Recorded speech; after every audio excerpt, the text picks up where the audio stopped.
Bona tarda, primer de tot. Benvinguts i benvingudes a tothom. Avui estem una mica d'estrena perquè és la primera conferència online en directe que fem des dels Museus d'Esplugues. Com tothom, durant aquest any ens hem anat adaptant i hem anat combinant una part de la nostra programació en digital i una part de la nostra programació presencial, bàsicament mantenint obert Can Tintorer des del mes de juliol. Malauradament, de moment, seguim sense poder fer més activitats presencials, però això no vol dir que no ens estiguem quiets. A part de la xerrada d'avui, la setmana que ve, amb motiu del Dia de la Dona, participarem en dues iniciatives digitals i també inaugurarem un petit racó expositiu dedicat a una ceramista, que és la Barba Formosa, motiu del Dia de la Dona. I al mes d'abril també començaran les activitats i actes commemoratius de la 20a edició de la Bienal de Ceràmica d'Esplugues. Perdoneu que va entrar en gent. El passat 14 d'octubre vam inaugurar l'exposició d'Esplugues del Cel en col·laboració amb l'Associació Catalana de Ceràmica, per la que, malgrat totes les circumstàncies i el context, ja hi han passat més de 700 persones, cosa que estem molt contents amb la situació actual. I la xerrada d'avui s'emmarca en la programació a l'entorn de l'exposició. Ens hagués agradat poder fer moltes més coses, però ja sabem tots quines són les circumstàncies actuals. A mode de clausura, també perquè l'exposició es pot visitar fins al 14 de març, el diumenge aquest, no el següent. Vam proposar fer aquesta xerrada amb l'Amadeu Carbó per apropar-nos al santoral català des d'una perspectiva molt més popular, per entendre quin paper tenen els sants ha tingut els sants en la vida quotidiana de la gent o apropar-nos als sants més populars. Moltes gràcies a tots per acompanyar-nos. La xerrada d'avui va a càrrec de l'Amadeu Carbó. Ell és activista cultural i folclorista, com a ell li agrada definir-se, i sobretot un gran coneixedor i divulgador de la cultura popular catalana. Ell va ser coordinador de l'any Joan Amades, com estaven comentant la Roser, que vam col·laborar, i també és el coordinador de l'Inventari de Patrimoni Material de l'Arquebisbat de Barcelona i autor de nombrosos títols sobre el tema. Recentment acaba de publicar un nou llibre sobre el corpus, entre molts altres títols que té. M'agradaria destacar que també està col·laborant amb la Liliana Tomàs, amb l'any Joan Tomàs. Joan Tomàs, un altre personatge destacat de la cultura popular catalana, també va tenir una estreta relació amb Esplugues, va ser director de l'Orfeó de l'Avenç, i per aquest motiu des dels museus també col·laborarem amb l'any Tomàs i de cara a la tardor estem preparant noves activitats. Moltes gràcies. Només comentar-vos un parell de coses. Estem enregistrant la xerrada. Si algú té algun inconvenient o el que sigui, sisplau, si vol apagar la càmera, és per poder, si algú que no ens pot acompanyar aquesta tarda la pugui veure els propers dies.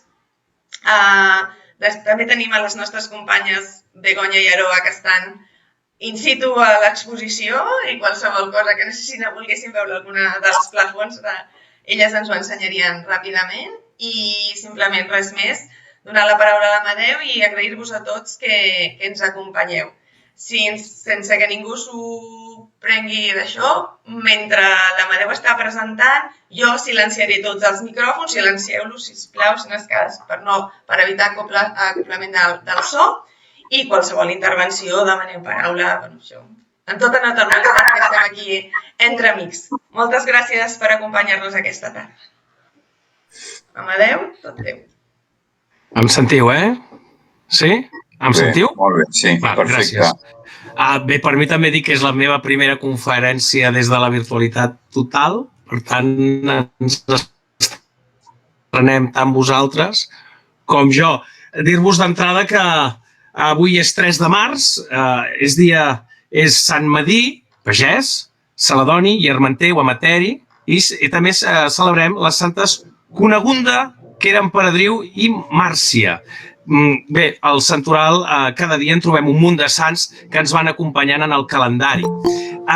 abans de començar, m'agradaria explicar-vos des de quina perspectiva he preparat aquesta conferència i què pretenc amb aquesta xerrada. Endinsar-nos en el món del santoral és un tema complex, no és fàcil malgrat ho sembli, no? De vegades ens quedem amb els temes superficials, però el santoral és un tema molt complex. Així podem abordar, per exemple, aquest tema des de la perspectiva de l'art, seria una manera d'abordar-ho, com han representat els artistes, els sants i les santes.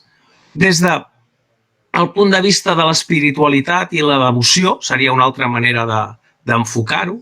Des de la història, des de la geografia són les biografies dels sants, per dir-ho d'alguna manera, i fins i tot des d'alguna especificitat tan concreta com podrien ser plafons de sants fets amb rajoles ceràmiques, com les que podem veure en aquesta exposició a la que aquesta conferència està associada, no? Que, per cert, he de dir que no he pogut veure, però que sí que m'han fet arribar materials, fa molt bona pinta, és molt xula. Per tant, felicitats a tots els que l'heu organitzat, a més, en temps de Covid. Gràcies. Veiem, els folcloristes, jo em considero folclorista, acostumem a donar molt valor a la singularitat i sempre intentem construir els nostres discursos posant en valor tot el que prové del que ara coneixem amb el nom pompós de patrimoni cultural immaterial, que no deixa de ser res més que els nostres costums i les nostres tradicions, entre d'altres coses.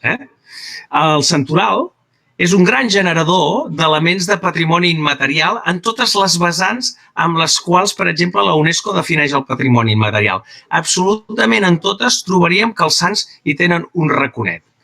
Aquesta xerrada no és magistral, jo no en faig de xerrades magistrals, i vol bàsicament obrir horitzons, obrir temes i no tancar-ne cap. És a dir, interpel·lar-se cadascú amb allò que li vingui més de gust amb la xerrada i que pugui estirar fils per saber-ne més. Aquesta és una de les intencions.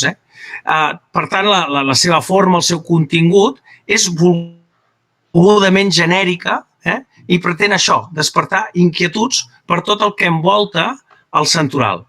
Entenent-lo, i aquesta és la clau, aquí, en aquesta xerrada, jo entenc el santoral com un fet cultural de primer ordre i que de forma molt i molt explícita ha estat molt present en la quotidianitat del món on la influència cristiana primer i després la catòlica, específicament, ha sigut la cultura i la religió hegemònica. Per tant, nosaltres estem de ple en aquesta òrbita de cultura cristiana, on ha sigut hegemònica. Només cal que entrem en qualsevol museu de qualsevol tipus i veurem que el santoral és omnipresent. En les obres d'art, per exemple. Si passegem ara, sortim a passejar pels carrers on nosaltres vivim, veurem que el nomenclàtor és ple de noms de sants i santes, les toponímies, ple d'indrets que es fa referència a sants i santes, que dona el seu nom. Si obrim un calendari o una agenda, també trobarem el que he fet jo ara, que fa un moment he obert el calendari de l'ermità, aquest està ple de sants. I resulta ser que en l'agenda trobem dia 3, Sant Medir, És a dir, ens acompanyen de moltes maneres al llarg de la nostra vida quotidiana. Després veurem més coses, i no hem entrat encara en cap recinte de culte i, de fet, en aquesta conferència no hi entrarem en cap d'ells. Tampoc entraré en l'anàlisi de cap mena d'expressió d'espiritualitat o de devoció. No és l'objectiu d'aquesta xerrada. I vagi per endavant que jo les considero totes respectables, encara que algunes no les pugui compartir. Tampoc sé, a hores d'ara, si el títol que ens vam engiponar amb la Marina per aquesta conferència és del tot encertat, perquè més que una nova mirada al santoral és la mirada particular d'un folclorista que fa una aproximació al món dels sants, com molts de vosaltres al llarg de les vostres vides haureu fet d'alguna manera o una altra. Per tant, després, probablement, en sabreu molt més vosaltres sobre el món dels sants que jo mateix. Després podem, si tenim temps de debatre o de compartir coneixements.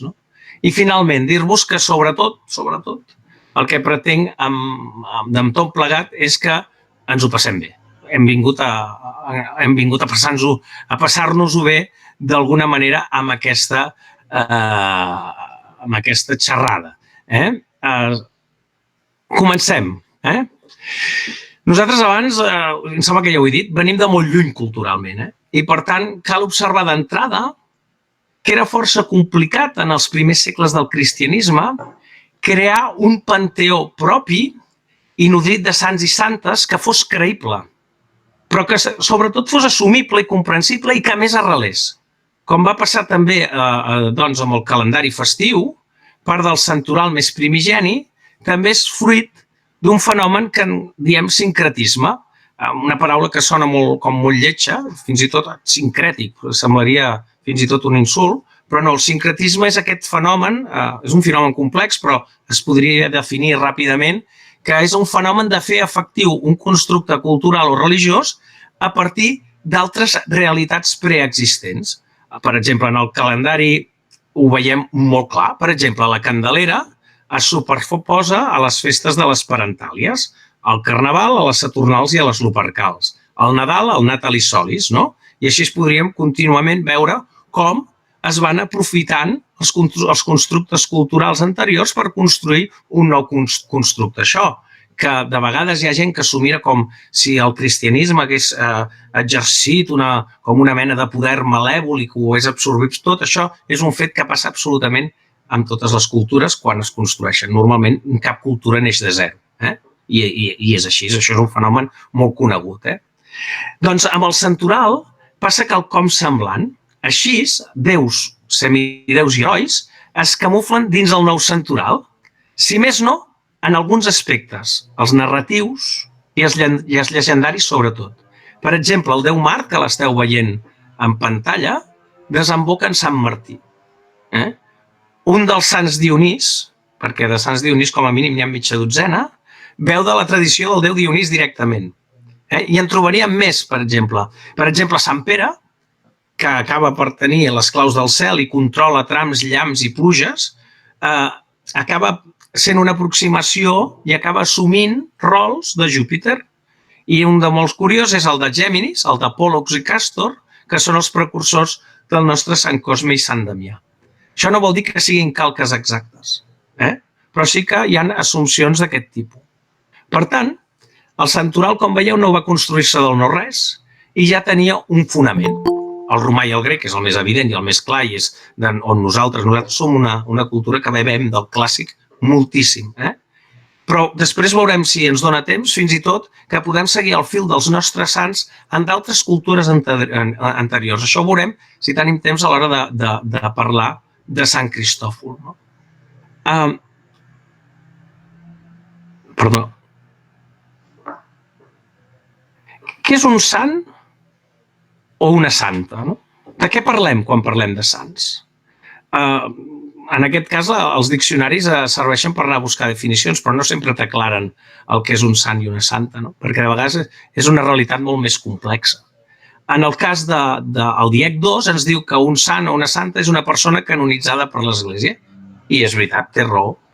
I hi ha una altra entrada en el diccionari que ens diu que és una persona molt virtuosa. Per tant, podríem dir que és una persona molt virtuosa canonitzada per l'Església. I això ja començaria a aproximar-se al que és un sant i unes santes. Però el que és important és veure com es genera un sant i una santa, quin és el procés, com s'ha anat elaborant això al llarg dels temps. Els màrtirs cristians que s'havien lliurat la seva vida en defensa de la seva fe van ser els considerats els primers sants. Per exemple, Sant Esteve és el protomàrtir, és el primer sant i que, si recordeu la iconografia de Sant Esteve, és un sant que porta uns rocs a la mà o té rocs a prop, ja us podeu imaginar com va morir el pobre, va morir dilapidat. Sant Esteve és aquest primer protomàrtir d'aquest grup de màrtirs cristians dels primers anys del cristianisme. En acabar les persecucions, per tant, aquests tipus de màrtirs fruit d'una persecució van desaparèixer i van començar a ser considerats dignes de santedat els ascetes i altres personatges de vida virtuosa que van agafar la denominació, si eren homes, de confessors. I les dones, si eren designades o com a verges o en el cas d'haver estat casades, com a viudes. El concepte sant encara no ha entrat del tot, no? Aquest costum va arribar fins a l'edat mitjana i fins aleshores les diòcesis i els monestirs promovien els sants, és a dir, promovien els seus sants, els més destacats prelats, els fundadors, i els promovien cap a la veneració pública. I era la devoció popular la que indicava qui era santa o sant per la forma com se'l tenia en compte en les oracions, en la devoció, etc. És a dir, si una persona anava passant generació rere generació i se li anava donant veneració i culte, aquella comunitat tenia clar que allò era un sant i aquest era el procés, era, per dir-ho d'alguna manera, un procés popular. I per tant els sants bàsicament eren d'adscripció com molt local. Però és a partir del segle XII que el papa de Roma va agafant protagonisme amb la designació dels sants fins a tenir l'exclusivitat en aquest procés. L'any 1588, des de la institució de la Congregació dels Ritus, que això és una congregació, hi ha la Sacra Congregació de les Causes dels Sants i es va anar establint els procediments concrets per confirmar els processos per santificar una persona. I aquest procés es basa en 3 grans moments. Un primer moment seria quan es considera una persona que ha mort i la seva diòcesi a la que pertany, concreta, considera que aquella persona és digna de ser sant, santa o beat. Normalment sant i santa, el beat és una cosa intermitja, que ara en parlarem, i es posa en coneixement de la Congregació dels Ritus i de les Causes del Sant. I junt amb el papa, si aquesta congregació i el papa estan segurs de la dignitat d'aquest, ells en diuen la dignitat del servent de Déu, estan segurs de la dignitat d'aquesta persona, automàticament l'anomenen venerable. En l'administració, diríem, han incoat l'expedient. És a dir, ha començat un camí que serà llarg. Aquest expedient, si va tirant endavant, entrarà en un procés, ho estic dient a grans trets, però és un procés molt complex, entrarà en un procés que és el procés de beatificació, que per fer-ho, per aconseguir-lo, a no ser que hagi mort en martiri, hi ha la necessitat que hi hagi un miracle provat.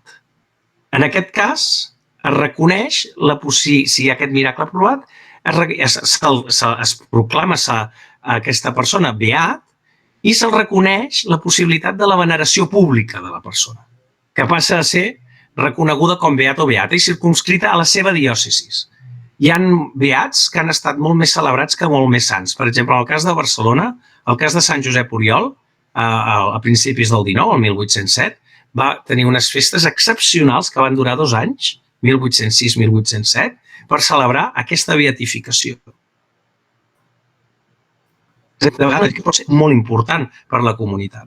Feia molt de temps que no es beatificava un sant barceloní. Finalment, quan ja el tenim beat, superades unes altres intenses investigacions, amb molt de temps, generalment és una cosa que dura molt de temps, s'arriba a l'últim part del procés, que és la canonització. Per la qual cosa s'ha de constatar l'autenticitat d'un altre miracle. Si aquesta autenticitat es demostra, llavors ja pot ser considerat sant o santa i, per tant, és objecte de culte. Llavors és allò que diu, el pugen als altars, no? És objecte de culte universal. Aquest procés és molt interessant perquè el Joan Soler Amigó, a l'Enciclopèdia de la Fantasia Popular Catalana, diu es passa de pregar a Déu per ells a pregar a Déu a través d'ells i a pregar-los a ells, no? És a dir, que en el fons estem construint semidivinitats. Anem més endavant. Tipus de sants i santes. A veure si... Sí. De tipus de sants i santes, primer m'agradaria dir que és aclamació popular, perquè de sants, dels tots tipus, n'hi ha que són per aclamació popular. És a dir, és una canonització popular promoguda per la comunitat dels sants generalment, a la diòcesi, i que és acceptada posteriorment per l'Església. Els sants antics, la majoria, són per canonització popular. Però Per la conferència d'avui tenim dos tipus de sants. Els sants es poden classificar de moltes maneres, però avui faria servir una tipologia dual, que és els sants històrics, que serien, els sants històrics són aquells dels quals de forma indubtable es té la certesa de la seva existència real i física per referències documentals, arqueològiques, etc. I alguns d'aquests sants històrics ho són per aclamació popular, precisament, i no oficialment. De fet, tret dels màrtirs, la majoria, com us he dit, de l'antiguitat tardana i dels primers segles de l'edat mitjana responen a una canonització popular. Pel fet d'haver estat persones de carn i ossos, us podeu suposar que les seves relíquies formen part de la certesa del fenomen en contraposició d'altres tipologies de sants sorgits de l'imaginari col·lectiu. Si veieu, per exemple, en aquesta imatge hi ha el sepulcre de Sant Oleguer a la catedral de Barcelona, del qual encara disposem del cos, és un cos incorrupte i que cada 6 de març es posa a veneració dels fidels i a exposició pública. És una de les festes grosses de la catedral de Barcelona. Anem a parlar dels sants populars o tradicionals. Aquests són sants més complexes. Són aquests sants, aquests tipus de sants i santes, que és molt important el concepte literal de la tradició, entesa com a transmissió. És a dir, allò que en un moment una comunitat ho va concebre, la generació següent ho va passar per ser probable, la tercera ja ho té com una gran certesa i després ja és una tradició immutable. Aquest procés propi del fet cultural ha impregnat tot el que se'n diu la cosmologia dels sants. Són considerats santes i sants tradicionals aquells i aquelles que han rebut devoció especial, es podria dir que singular, i a vegades ho han fet prescindint, i això és important, de l'autenticitat de les seves biografies. S'ha constatat que alguns d'aquests sants són desdoblaments d'altres, d'altres sants amb fonament històric, doncs aquests sants més populars adopten el relat d'un altre sant que sí que és històric, als quals s'ha adaptat els elements vitals, fins i tot els fets relacionats amb el seu martiri i mort, per la seva rellevància simbòlica. Això després ho veurem en el cas de Santa Eulàlia. En aquests casos, a nivell popular, les relíquies, sempre les relíquies, assumien un paper fonamental, ja que van esdevenir l'única constància física d'alguns sants, fins i tot d'aquells que havien estat producte de l'imaginari popular. Les relíquies o són reals o s'inventen. Això és un fet. Fins i tot es crea un gran mercat de relíquies a Europa que movia quantitat de diners i quantitat de poder, que es movia al voltant tot el poder. La presència de les restes, encara ara són importants, sortim a processó i normalment al voltant d'aquests sants tradicionals, les festes majors d'aquest país, les més potents, giren al voltant de sants tradicionals, els quals unes relíquies surten a processó i tots els entremesos festius, tota la comunitat, d'alguna manera, crea tota la programació festiva al voltant d'aquestes relíquies i dels actes que generen. Tenim la tira d'exemples, Sant Fèlix a Vilafranca, Santa Tecla a Tarragona, i podríem fer un llistat enorme. Anem a veure què és la iconografia, com identifiquem els sants i les santes. Una bona manera és tenir un peu escrit, i això quasi mai falla. Tu veus un sant i a sota posa Santa Eulàlia o Sant Cristòfol. I dic quasi mai perquè els impressors, sobretot els impressors de finals del 18 i del 19, que van tenir molta feina a fer sants i santes i estampes, a l'hora de fer estampes, a voltes aprofitaven els boixos per uns sants per uns altres, d'aquests que eren molt semblants. I a voltes això ha dut a confusions. Però per un poble que era il·letrat, és important identificar els sants i santes de manera fiable. Hi ha tot un codi d'atributs que ens ajuden a identificar-los si prèviament coneixem la seva geografia. Per tant, requereix d'un coneixement previ que fins fa molt poc temps passava de manera oral.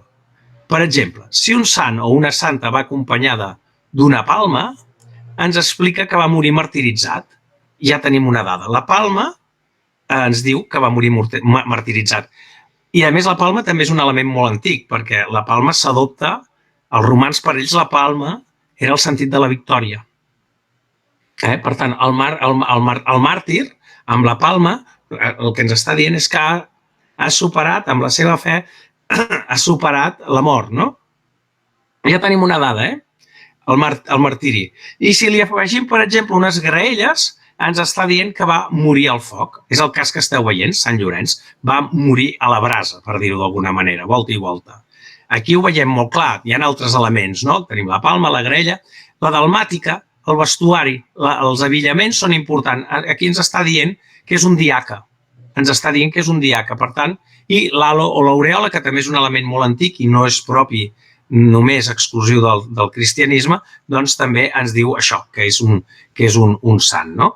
Per tant, les imatges dels sants estan construïdes per ser llegides, no per veure-les, sinó per ser llegides. A mi m'agrada molt la idea aquesta de llegir la imatge, no? Perquè una persona que, per exemple, no sap qui és Sant Llorenç, perquè Sant Llorenç no és de la seva òrbita cultural, però que ell coneix d'altres sants, de seguida aquí sap, veu aquesta imatge, sap que és Martí, que va ser martiritzat per la palma, sap com va ser martiritzat, o aproximadament, i sap que era un diaca.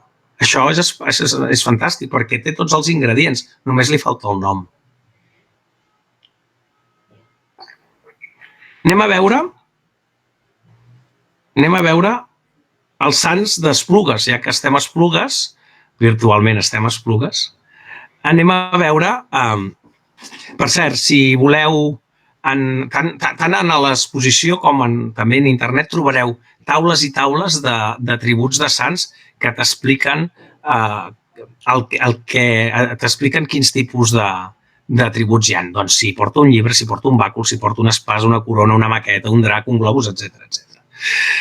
Anem a veure, doncs això, la iconografia dels patrons d'Esplugues, no? Per un cantó tenim Sant Mateu, apòstol o evangelista, i el veiem, normalment se'l representa amb un llibre a la mà, tant els evangelistes com els pares de l'Església se'ls representa amb un llibre a la mà. I en aquest cas té el llibre i en aquest cas té una altra representació que és molt interessant, que és la representació dels tetramorfs, que és l'home alat, perquè Sant Mateu és l'únic evangelista que comença l'Evangeli amb la genealogia de Jesús i per això se li posa l'home alat, que en el fons no deixa de ser el missatger. També trobem representacions de Sant Mateu.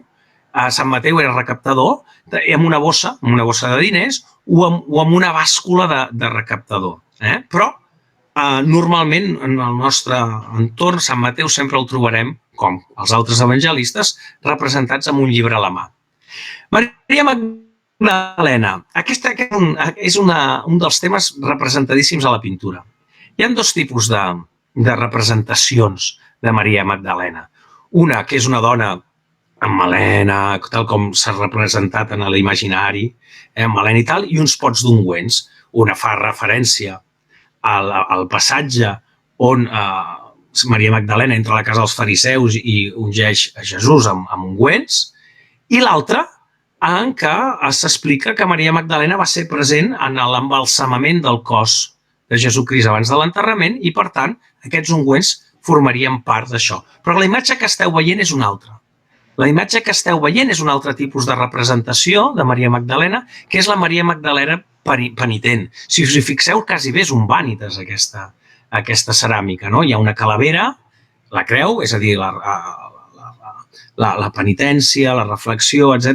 Però és que, a més, hi ha un detall que ens està parlant d'un penitent molt actiu, perquè hi ha unes xurriaques, és a dir, aquí Santa Maria Magdalena, pel que ens està dient, s'infligeix càstig. És així, vull dir, les coses són així.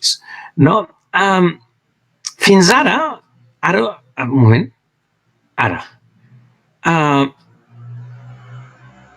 tot aquest compendi del que hem explicat fins ara, de desdoblaments, de personatges històrics, de sants populars, tot això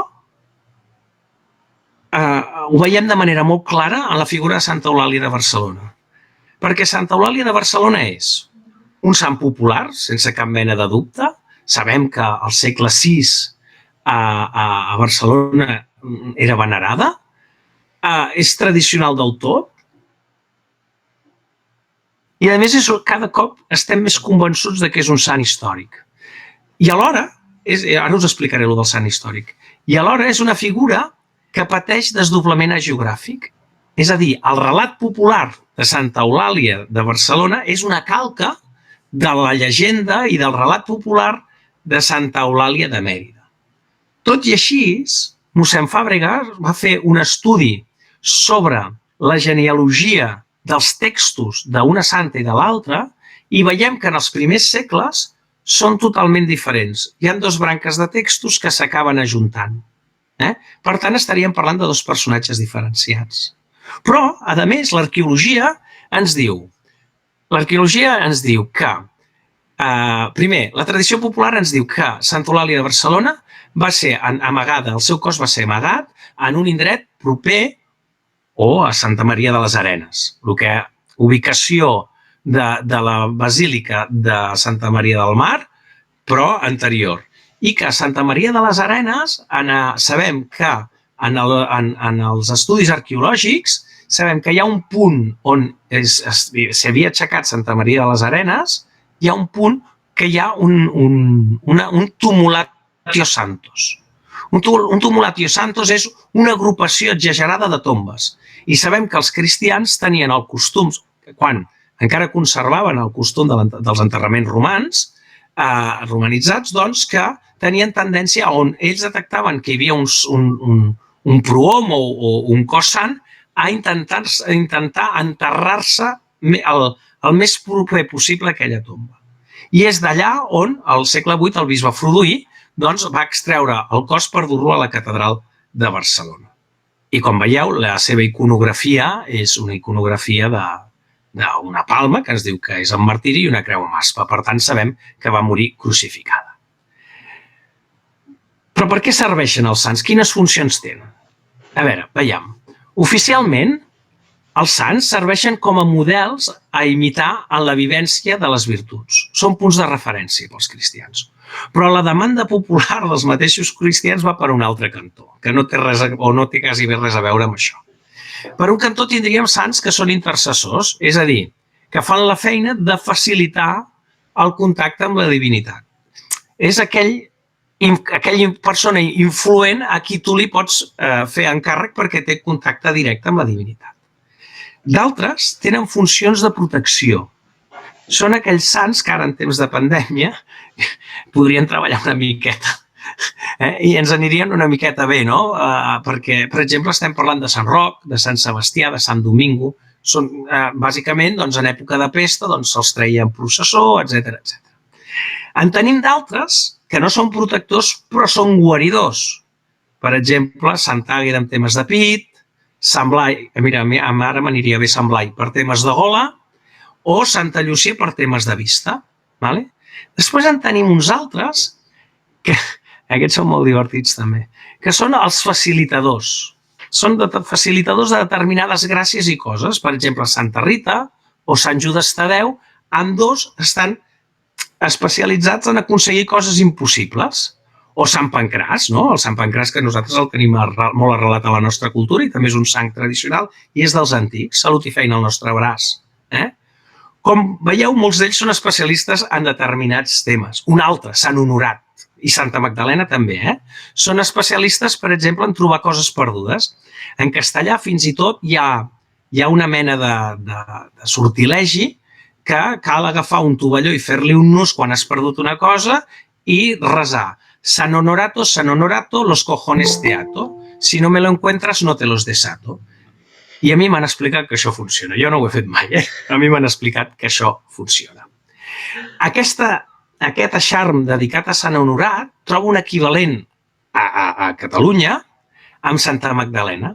que diu una cosa similar a... Aquesta és una que es va recollir a Llofriu, crec que la vaig recollir del Joan Amades, i diu: Santa Magdalena porta la cadena per lligar el dimoni, visca Sant Antoni. Cal dir que el dimoni sempre és qui fa perdre coses. Després el dimoni el tornarem a trobar amb una estampa, amb una cosa molt, molt, molt divertida. A veure... Sí, un moment. Ara. Continuem amb funcions de sants i en aquest cas tornarem d'alguna manera, a relacionar els nostres sants amb funcions, però també amb els panteons clàssics i antics. I això ho veiem molt clar en els psicopoms, en els sants que coneixem com psicopoms. Aquesta funció li he donat un apartat a part, perquè per mi desperta una simpatia molt especial. Això ho vaig treballar precisament amb una persona que hi ha aquí a la conferència, que és en Jordi Cubillos, quan vam fer el llibre de Fins aquí m'ha arribat, Salutacions Jordi. I el cristianisme té, com hem vist, sants especialitzats, no? Però també en té uns molt especialitzats i molt antics en l'organització dels acompanyaments i viatges al més enllà. Són hereus dels antics mites, directes. Per exemple, Sant Cristòfol, que és el que esteu veient en pantalla. En les tradicions més orientals, el rèprove, abans de ser convertit al cristianisme, Sant Cristòfol se'l coneix com rèprove, se'l representa amb un cap de gos i això emparenta directament i iconogràficament amb l'Anubis egipci. I al mateix temps, en el cas de Sant Cristòfol, està emparentat amb Caron, ja que rèprove, el nom Sant Cristòfol, es dedicava a traspassar persones d'una llera a una altra, a un riu prop de Lícia o de Canà, segons la versió, no? Aquest personatge, Sant Cristòfol, és un dels personatges reconeguts que ajuden al bon morir i a fer el traspàs, acompanyament d'ànimes.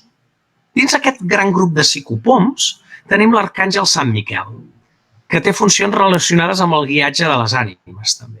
I s'hi l'invoca per tal que ens acompanyi en aquest viatge. Però aquest arcàngel també encarna certes funcions de l'àngel de la mort, present a la mitologia àrab. Per exemple, en el triatge de les ànimes, fent ús d'unes balances, com l'Anubis i l'Horus egipci. Per tant, hi ha analogies. I finalment, Sant Jaume, que Sant Jaume, espereu que passo la diapositiva, Sant Jaume és un dels altres grans sants psicopoms i la seva feina és d'acompanyament i en aquest cas està emparentadíssim amb Caron. La llegenda explica que Herodes Agripa el va fer decapitar i l'apòstol Jaume el Major, que havia estat un dels apòstols predilectes de Jesús, els seus companys horroritzats van agafar el seu cos, però no el seu cap, perquè el seu cap està en una altra catedral, van voler dignificar el seu cos i van col·locar-lo en una barca sense timó, com la de Caron.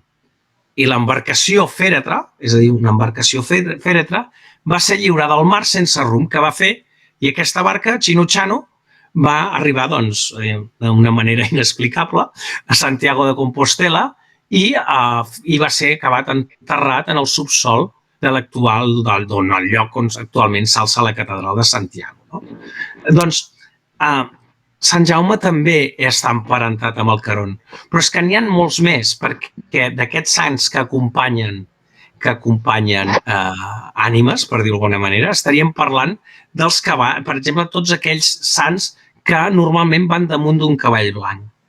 Això ho comparteix Sant Miquel, que ja l'hem conegut, Sant Jordi, Sant Martí, que també són reconeguts psicopoms.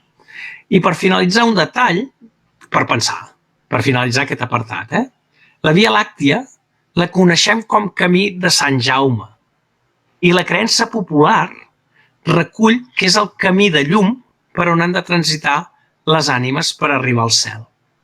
Jo no sé si és ben o ben trobat-ho, però és així, no? I és una lectura simbòlica molt curiosa. Anem avançant. Anem a entrar al calendari. Els sants i les santes, que, com hem vist, han estat companys nostres per mesurar el temps. De fet, nosaltres ho hem perdut, però fins fa les nostres àvies, quasi bé totes, encara això ho tenien, i avis ho tenien per la mà. I jo jo sóc dels que penso que el santoral li dona una personalitat enorme al calendari. De parlar d'un 24 de juny a parlar de Sant Joan hi va un abisme.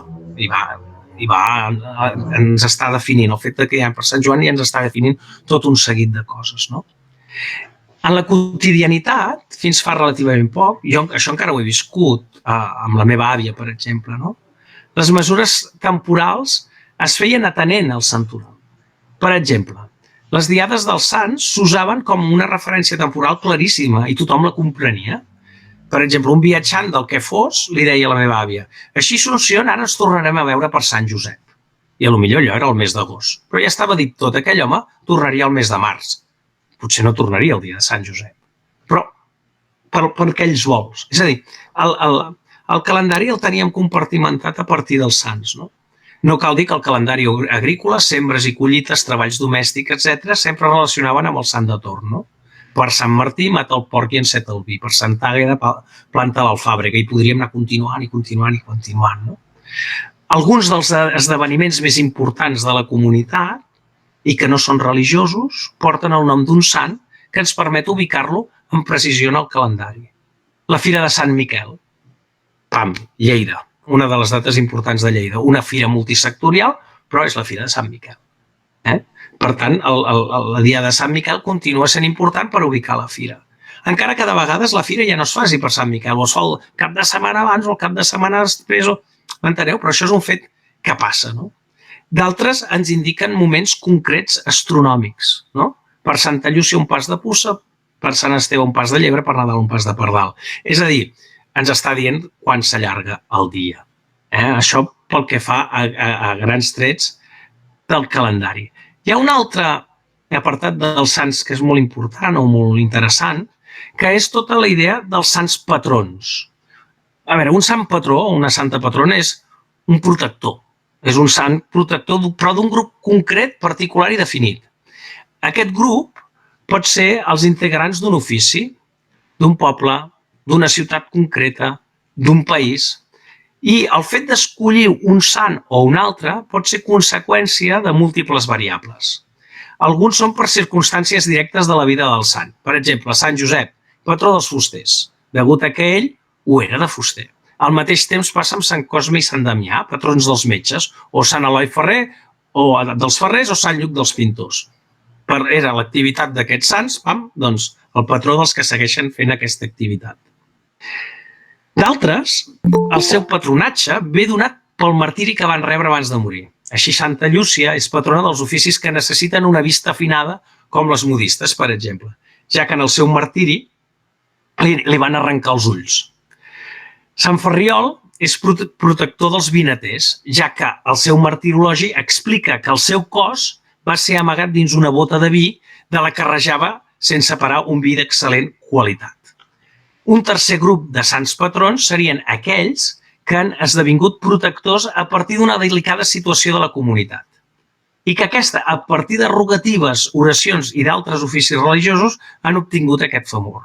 Abans parlàvem de Sant Domingo, de Sant Domènec, no? Protector de les aigües, que és patró d'Argentona, per haver-los deslliurat de la pesta.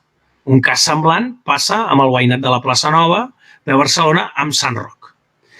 I encara un quart grup de patrons serien aquells que ho són per l'atribució d'uns miracles concrets i per una analogia directa, encara que moltes vegades sigui agafada pels pèls. Majoritàriament, la majoria de vegades és agafada pels pèls.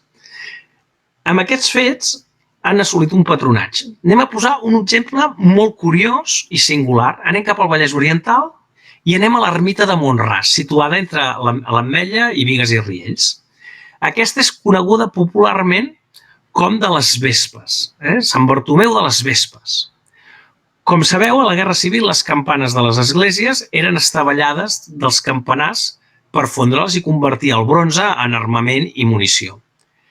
A Sant Bartomeu de les Vespes, a Sant Bartomeu de Mont-ras, la cosa no va anar així. Quan els milicians van voler despenjar les campanes, hi havia uns eixams de vespes que estaven aniades en el campanar d'aquesta ermita, un campanar de cadireta que ara esteu veient, i van començar a picotejar, a picar en els que volien despenjar les campanes, convertint-se Sant Bartomeu, que es venera a Mont-ras, en el patró de les vespes. Però la curiositat o la singularitat d'aquest patronatge és que, per aquella analogia que parlàvem, aquelles vespes amb ales i de temuda picada, amb el temps van convertir-se en vespes de dues rodes i motor. I sí, ja veieu la fotografia, ja us ho podeu ben creure. Sant Bartomeu de Mont-ras és el patró dels vespistes, dels que van amb vespa, amb moto. I bé, és una curiositat dels patronatges i que alhora em permet explicar molt bé què és un sant patró, perquè de vegades un sant patró ho compliquem molt amb el que és. Ara anem a un altre apartat, anem a obrir un altre apartat, molt interessant sobretot per la relació que tindrà amb l'exposició, que és la difusió de la devoció, la difusió dels sants. Com es difon com s'han difós les devocions. Probablement la principal via de difusió de la devoció als sants i santes en les primeres centúries del cristianisme, i jo diria fins arribat al segle XX, va ser la tradició oral. De fet, la quantitat de llegendes i relats al voltant o relacionats amb el santoral és enorme i es anava transmetent. I aquesta tradició oral sobretot agafa força en l'àmbit local, en l'àmbit de les diòcesis. Però anem a coses més potents, coses que dius, ostres. Als anys 60 del segle XIII, Jacopo de Varazze, o Jaume de la Voràgine, com en vulgueu dir, fa una compilació de vides de sants, no és l'únic que va fer compilació de vides de sants, en aquella època això era una cosa bastant normal, que en un principi duia el nom de Llegenda Santorum, la llegenda dels sants, ras i curs, i que després seria coneguda com la llegenda àurea o daurada. El que us deia, forma part de les nombroses compilacions de relats geogràfics, coneguts com tot aquest grup de compilacions com Flor Sanctorum, i que la llegenda àurea en va acabar sent la principal o la que va agafar més paper.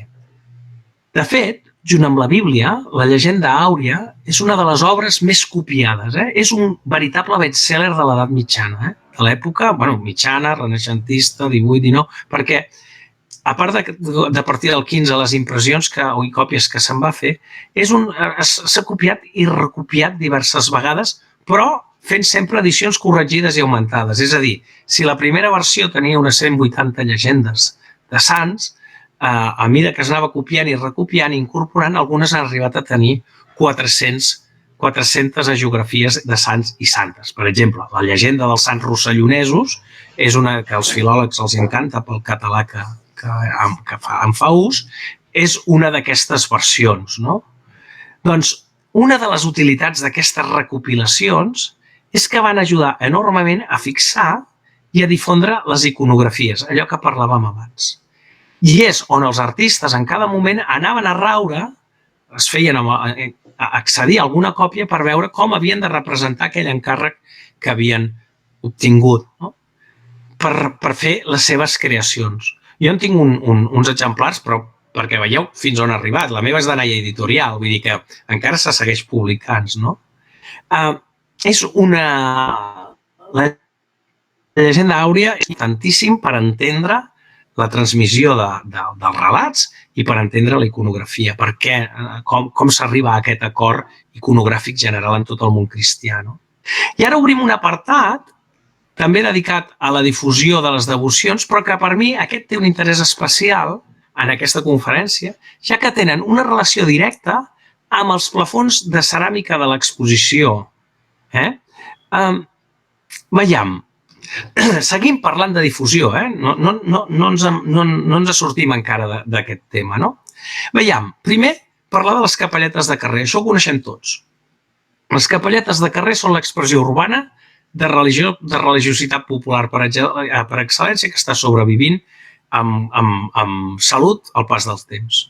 Són elements artístics propis de la religió catòlica, en tant que representacions de sants o advocacions marianes situats a la façana d'un edifici de propietat privada, d'una casa particular, que està de cara a l'espai públic, al carrer i sempre en un pla elevat de l'observador. És a dir, hi ha un joc simbòlic en l'espai. Tu per mirar una capelleta de carrer has de mirar el cel, per entendre'ns. Està en un lloc molt més elevat. El més freqüent és que tinguin format de fornícula, que en la imatge n'esteu veient moltes, no? Aquestes que estan agrupades són de Solsona. És un buit deixat en una paret on se situa la imatge escultòrica, normalment exempta.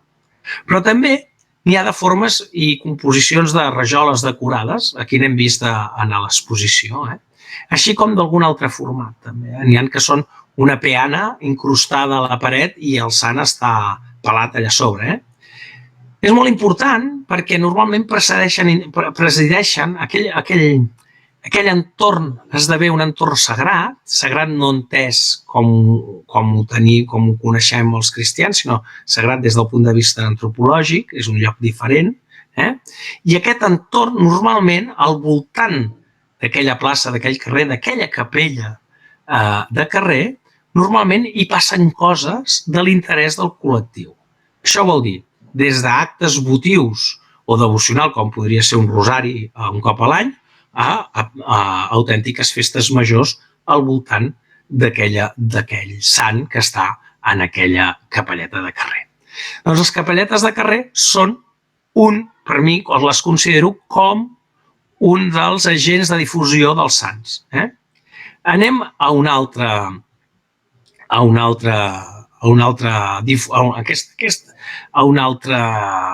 element de difusió, les estampes. Veiem, això és un tema important. El significat genèric de la paraula estampa s'entén com una imatge obtinguda a partir de l'empremta que deixa un boix, una pedra litogràfica o una planxa de calcografia en un suport, paper, un teixit, després d'aplicar, millor dit, estampar amb pressió sobre aquest paper o teixit. Per tant, normalment tota l'estampació, l'estampa, el que coneixem com a estampa, en el fons es refereix a una tècnica. Per tant, tots els fulls que coneixem d'aquests tipus auques, gotjos, fulls de rengle, fulls de canya i cordill, per definició són estampes, perquè s'obtenen a partir de l'estampació. Ara bé, popularment identificam les estampes com un seguit de fulls impresos, sense precisar ni mides ni colors, ja que en podem trobar des de doble foli, d'altres en mida d'un segell de correus, on s'hi representen imatges devocionals. La gran quantitat de producció i popularitat d'estampes religioses va fer que el concepte imatge religiosa i estampa es confonguessin i que aquest darrer terme adoptés el significat del primer. Col·loquialment també passa una cosa semblant, però a l'inrevés, moltes vegades quan ens referim a les il·lustracions d'un llibre qualsevol, de qualsevol mena. De vegades preguntem, però aquest llibre té molts sants i santes i estem parlant d'un llibre d'astronomia. Què vol dir? Té fotografies, té imatges, té il·lustracions i els identifiquem amb els sants i les santes. Tornant concretament a l'estamperia religiosa, a Catalunya els temes que toca són bàsicament tres. La crucifixió, l'advocació de la Mare de Déu guanyant per golejada i la del santoral.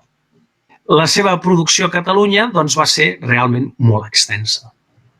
Les confraries i els gremis van tenir un paper important en la difusió i la producció i distribució d'aquest mena de fulls. Aquí en teniu un, aquest més gran, que després hi pararé una altra vegada.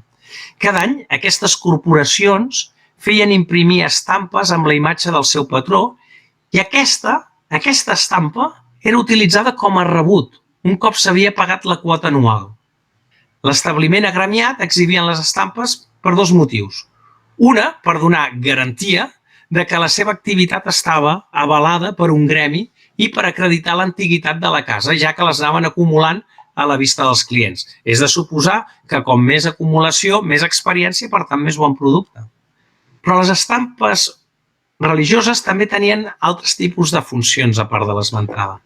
Una de les més curioses és aquestes de tipus de curatives, i per contacte. Es tracta de les propietats guaridores de determinats sants i les facultats medicinals de les seves estampes. Per exemple, Sant Blai se li atribueix poders per curar els mals de gola. El procediment per guarir el malalt era per contacte. Era tan simple com fer ingerir una estampa del sant per tant que la seva imatge entrés en contacte amb la part afectada. Això, que ara ens sembla una bestiesa, això no fa tants anys que encara algú ho feia. Una altra funció de les estampes eren les de protecció de tota mena. Algunes imatges eren apropiades pels corrals de bestiar, Sant Antoni. D'altres per la llar. L'altres per tenir feina. Sant Pancràs, que ja l'hem vist abans. Aquesta línia de creences, que avui ens semblen com molt llunyanes, segueix ben viu encara a la nostra societat. Quants cotxes segueixen portant imatges de Sant Cristòfol? I moltes cases tenen al darrere a la porta una imatge d'un sant protector? A darrere la porta, un sagrat cor, en aquest cas no és un sant. És amb una clara intenció de propiciar la protecció del conductor, dels ocupants d'un vehicle, en el primer cas, o d'esvair perills i malastruga que puguin entrar per la porta de casa en el segon. Les estampes religioses, però també van ser utilitzades, no fa gaires anys, fins no fa gaires, com a premi, amb el que determinats mestres a les escoles, els capellans, a les catequesis, obsequiaven a la canalla per motivar o reconèixer una actitud positiva.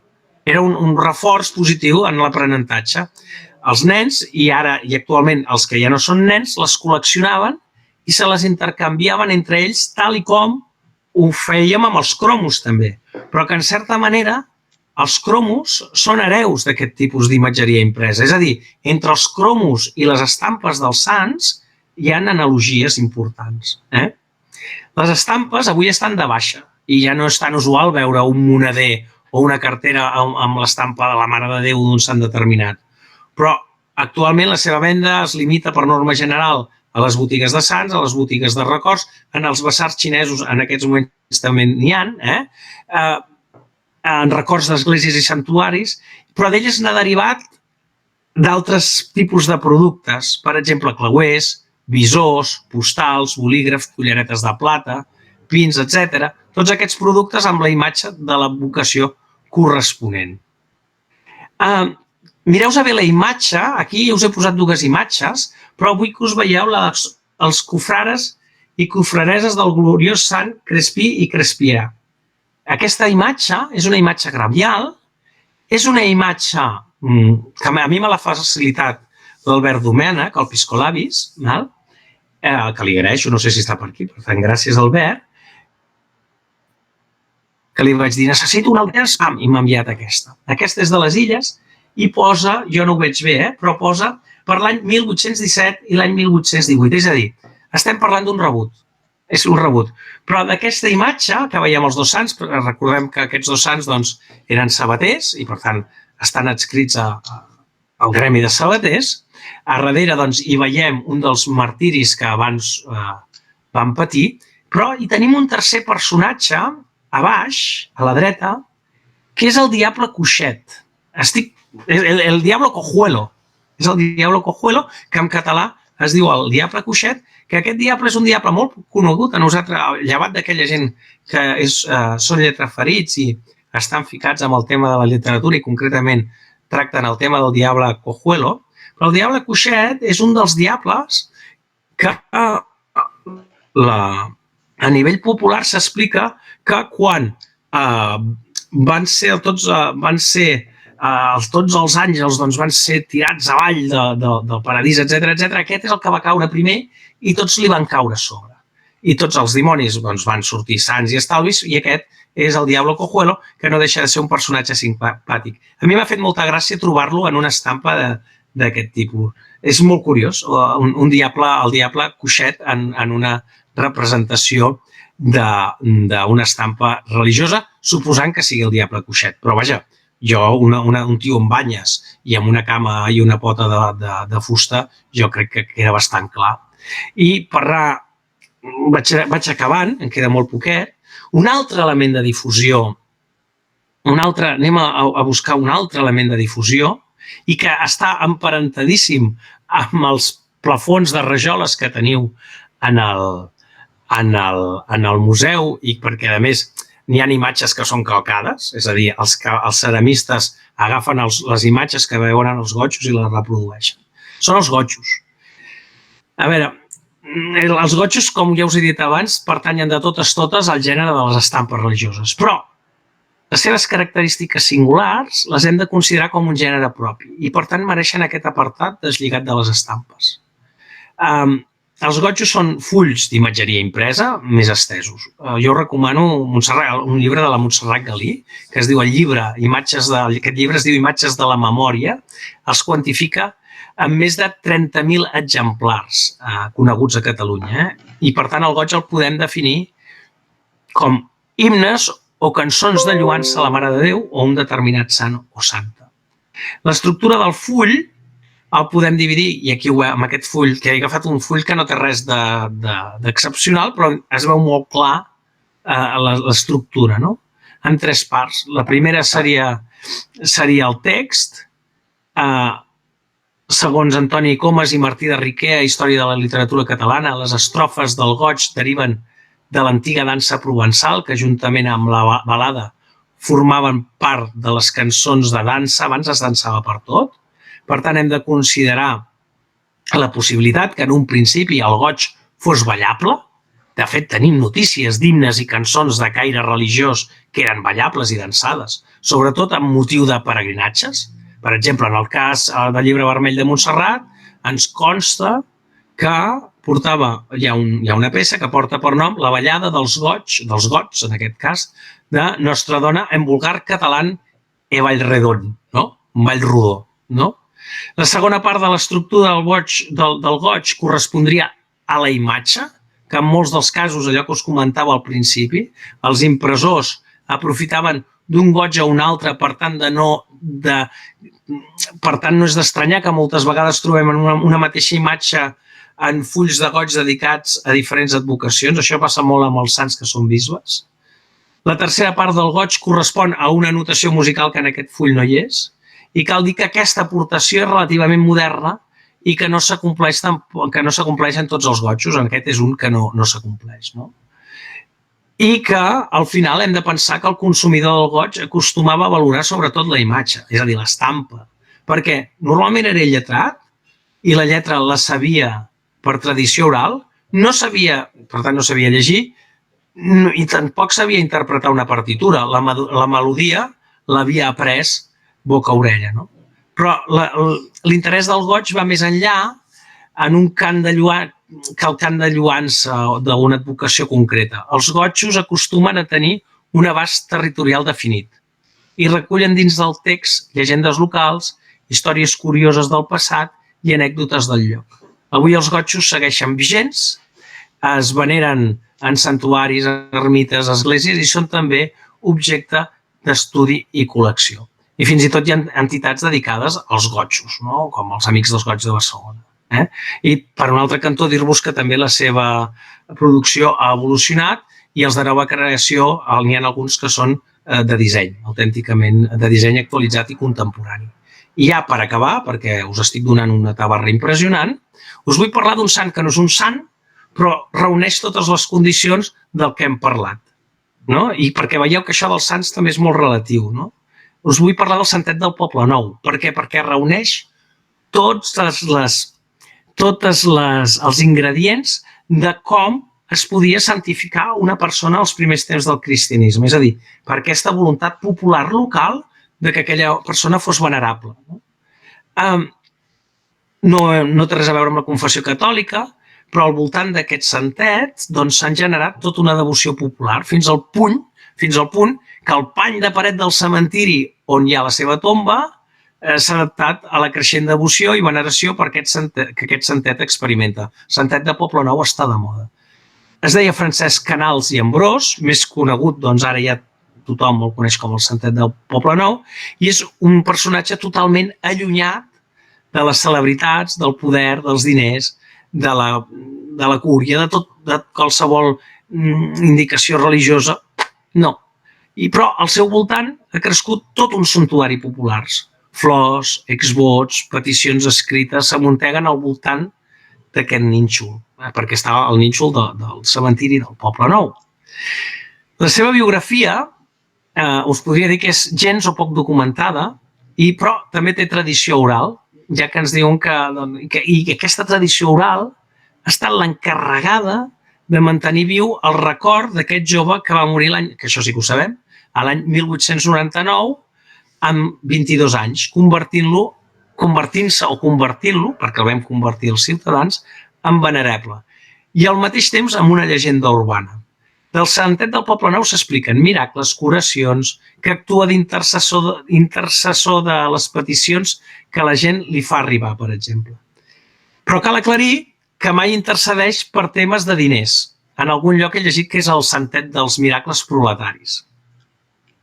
També s'explica que en vida de Francesc Ambrós treballava als magatzems El Siglo i que tot just abans de morir, per culpa d'una maleïda tuberculosi, el santet va fer la predicció de l'incendi que destruiria l'any 32 els magatzems. No sabem del cert ni qui ni quan va començar a convertir-se el nínxol d'Ambrós en un improvisat lloc de culte, però el cas és que cada cop és més visitat i la fama del santet té més volada. I un detall final.